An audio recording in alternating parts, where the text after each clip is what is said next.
করুণা করে হলেও সত্য বলা ভুলে যান।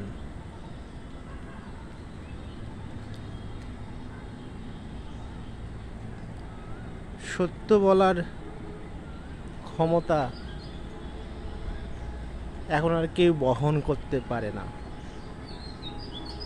কারণ তার জীবন বা সত্যর যে ওজন তা এখন নেই।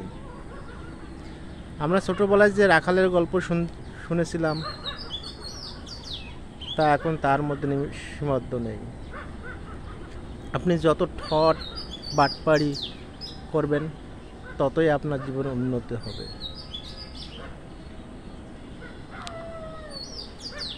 জীবনে কি শিখলাম আর এখন কি তার প্রয়োগ করতেছি, এটাই বড় কথা। তাই করুণা করে হলেও সত্য বলা ভুলে যান।